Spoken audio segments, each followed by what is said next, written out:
At 3:17 in the morning, the water looked calm enough to fool anyone watching from shore. Cargo ships moved slowly through the darkness, carrying millions of barrels of oil toward global markets. Above them, nearly 40,000 feet in the air, an American surveillance drone traced a predictable route across the night sky. Its cameras were focused on the Iranian coastline.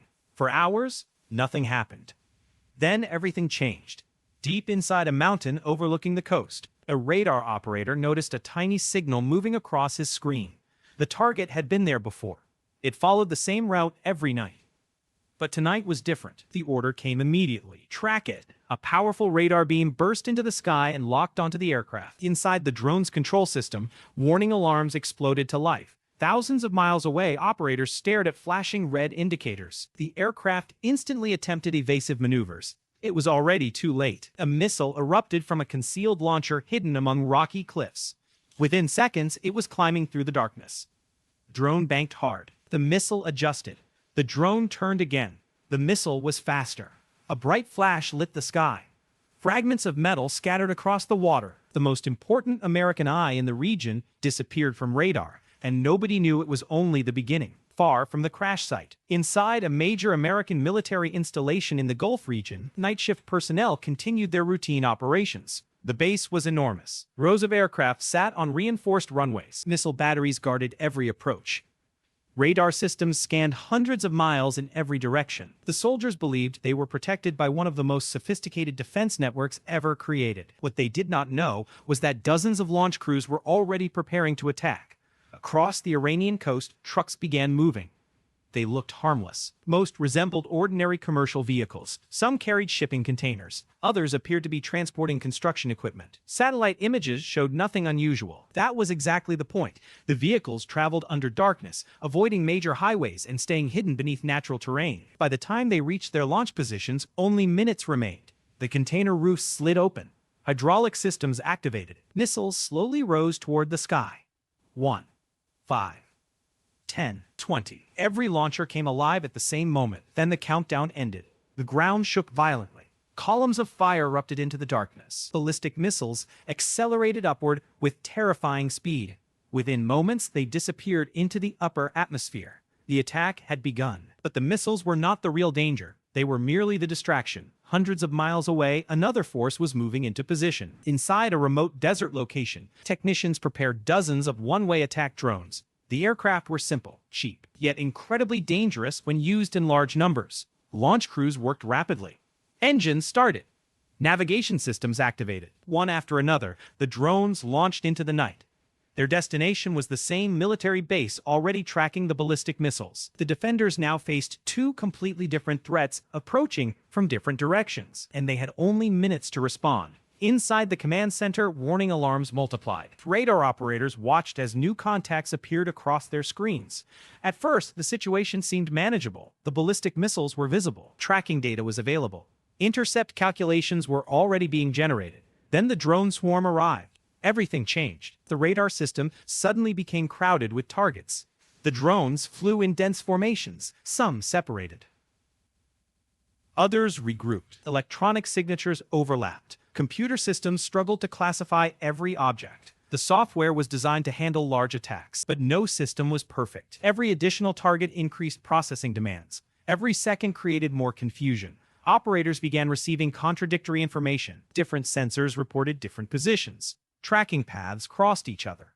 The defense network was becoming overwhelmed, and that was exactly what the attackers wanted. Meanwhile, another battlefield was forming far away from the chaos in the air.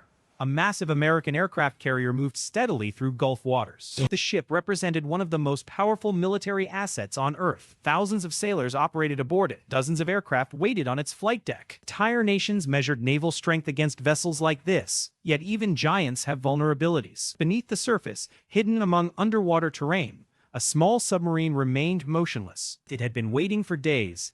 Its crew barely spoke. Its engine stayed silent. Battery power was carefully conserved. Every sailor aboard understood their mission: remain invisible. Wait, strike when the opportunity appears. The carrier continued moving closer. Mile after mile, hour after hour. The submarine commander watched the distance shrink. He knew larger submarines would have been detected long ago, but his vessel possessed a unique advantage. It was extremely small. Small enough to hide where bigger submarines could not. Small enough to disappear into underwater background noise. Small enough to become nearly invisible. As dawn approached, the distance between hunter and target became dangerously short. Then a sonar operator aboard an American destroyer noticed something strange. A sound. Faint. Brief. Almost impossible to identify. The operator listened again. There it was. Not a whale. Not a cargo ship. Not natural ocean noise. Something else. His pulse accelerated. The contact was reported immediately. Within seconds, multiple warships redirected sensors toward the area. The silent underwater game suddenly became a race against time. The submarine realized it had been noticed. The American fleet realized it was not alone, and both sides understood one terrifying fact. The next few minutes could decide everything. While warships searched the sea below, military commanders faced another crisis above. The incoming missiles were getting closer. The drone swarm was spreading out. Defensive systems were preparing to engage. But a new threat suddenly emerged: electronic interference. Powerful jamming signals flooded the region. Communication channels became unstable. Navigation systems reported errors. Guidance networks struggled to maintain accuracy. The attackers were not simply launching weapons, they were attacking information itself. And in modern warfare, information is often more valuable than firepower. Inside command centers, operators fought to maintain control. Every screen displayed warnings. Every sensor demanded attention. Every decision carried enormous consequences. Outside, the horizon glowed with the light of approaching engines. The first phase of the battle was about to reach its breaking point, and neither side had revealed its strongest weapon yet. The pressure inside the command center was becoming unbearable. Every radar screen was crowded with symbols. Every operator was speaking at once. The ballistic missiles were descending from the edge of space. The drone swarm was spreading across multiple attack corridors, and the electronic jamming was growing stronger by the second. For a brief moment, it looked as if the entire defense network was beginning to collapse. Then a new aircraft entered the fight. Flying high above the battlefield was a specialized electronic warfare jet. Unlike stealth fighters that survived by hiding, this aircraft survived by understanding the invisible battlefield. Its crew was not looking for missiles. They were not searching for drones. They were hunting the source of the chaos itself, the enemy jamming signals. The aircraft listened.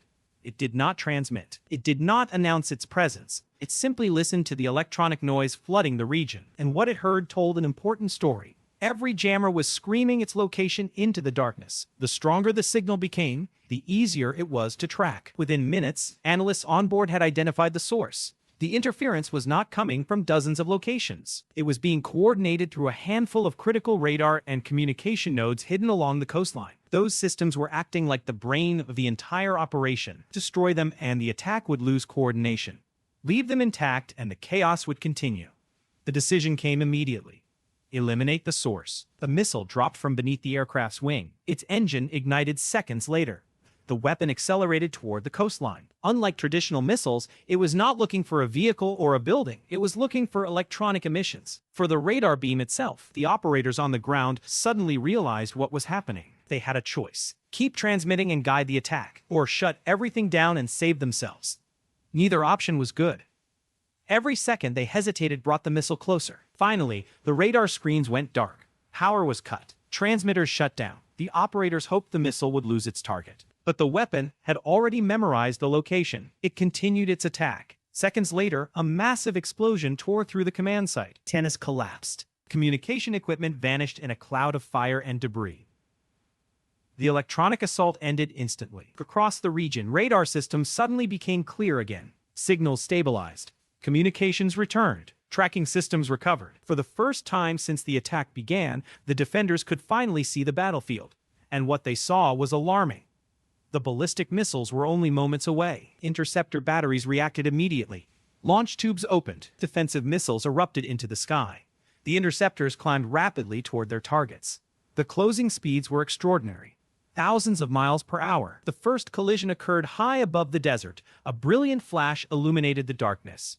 Then another, and another. One by one, the incoming missiles disappeared in violent explosions. Fragments of metal rained harmlessly toward the ground. The defenders were winning the missile battle. But the drone swarm was still coming. Dozens of attack drones continued racing toward the base, and destroying them created a different problem. Using expensive interceptor missiles against cheap drones made no sense. The attackers understood this. They hoped the defenders would waste millions of dollars stopping relatively inexpensive aircraft. Instead, a different weapon entered the fight. Small guided rockets launched from defensive positions around the base.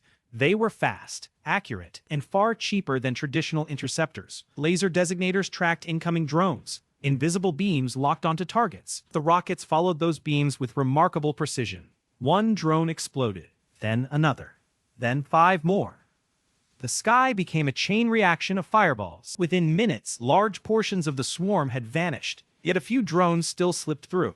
They continued racing toward the base. Waiting for them was the final defensive layer. Rotating gun systems awakened across the perimeter. Radar-guided cannons tracked incoming targets automatically. When they opened fire, the night seemed to rip apart.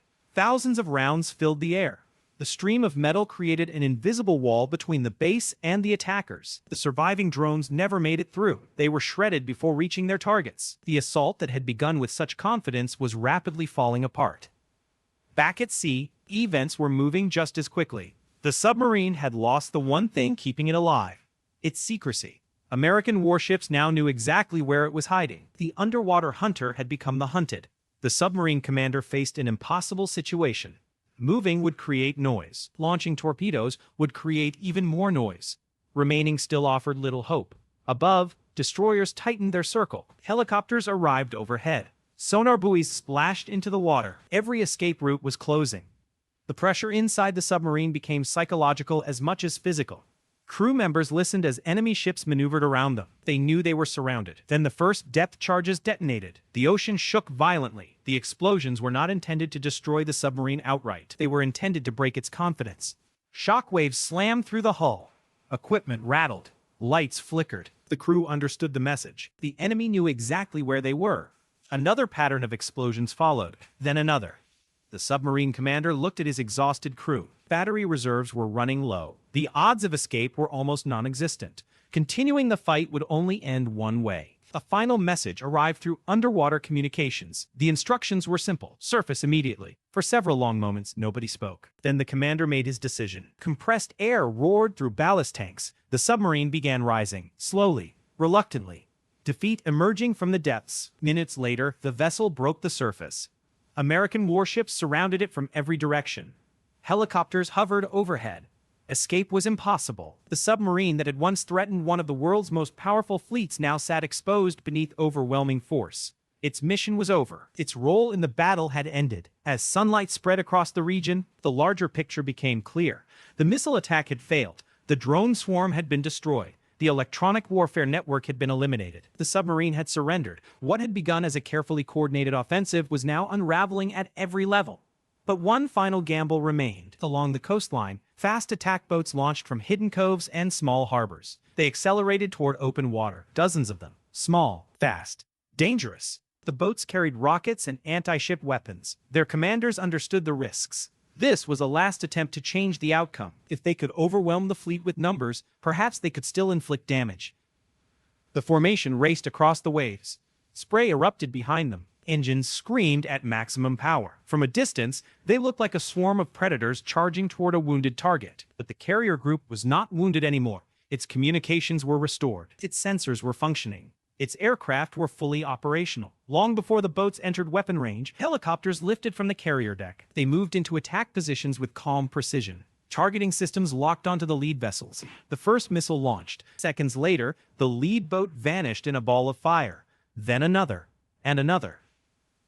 The helicopters continued firing from a safe distance. The attacking boats could not reach them, could not hide from them, could not escape them. Within minutes, the formation collapsed. Surviving crews turned around and fled toward the coast. The final attack had failed. By midday, the battle was effectively over. Smoke drifted above destroyed launch sites. Fragments of drones littered the desert. Damaged equipment burned along the coastline. Warships maintained control of the sea lanes.